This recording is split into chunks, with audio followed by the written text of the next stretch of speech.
வணக்கம் ஓவியா. அதாவது வேலூர் மாநகராட்சிக்கு உட்பட்ட தொரப்பாடி 49வது வார்டு பிள்ளையார் கோவில் தெருவில் பார்த்தோம்னால் கடந்த 30 ஆண்டுகளாகவே சாலையானது சரியாக இல்லை என்று அந்த பகுதியில் இருக்கக்கூடிய பொதுமக்கள் தொடர்ந்து குற்றச்சாட்டு தெரிவித்திருக்கின்றனர். குறிப்பாக இந்த பகுதியில் பார்த்தோம்னால் இருக்கக்கூடிய சாலையானது முழுமையாக குண்டும் குழியுமாக இருப்பதன் காரணமாக வாகன ஓட்டிகளும் இந்த சாலையை கடந்து செல்ல முடியாத நிலைதான் இருக்கின்றன.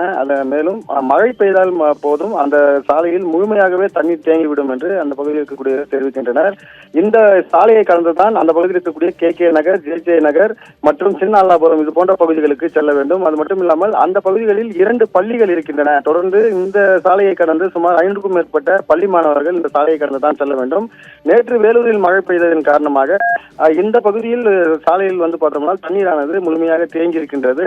இதனால் வாகன ஓட்டிகளும் சரி, பள்ளிக்கு செல்லக்கூடிய மாணவர்களும் கடுமையாக பாதிக்கப்பட்டிருக்கின்றனர். இது குறித்து அதாவது 49வது வார்டு கவுன்சிலர் லோகநாதன் இவர் சுயேட்சையில் நின்று வெற்றி பெற்றவர்.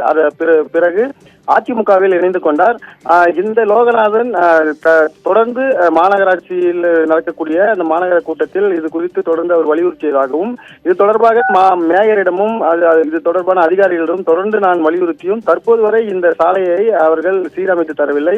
இந்த சாலை குறித்து பொதுமக்கள் தன்னிடம்தான் குற்றம் தெரிவிக்கின்றனர், தன்னிடம்தான் கேள்வியும் கேட்கின்றனர். ஆனால் நான் இது தொடர்பாக மேயரிடம் தொடர்ந்து தெரிவித்தாலும் அந்த அதிகாரி, அதாவது சாலையை அமைக்கக்கூடிய அதிகாரியிடம் தெரிவித்தாலும் யாரும் எந்த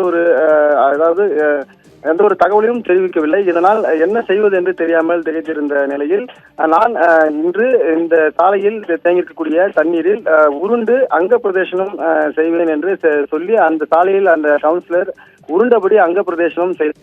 அங்கிருந்த பொதுமக்களும் அந்த கவுன்சிலருக்கு ஆதரவு தெரிவித்து இந்த சாலையை அமைப்பதற்கான நடவடிக்கைகளை மேற்கொள்ள வேண்டும் என்று அங்க இருக்கக்கூடிய பொதுமக்களும் தெரிவித்திருந்தனர்.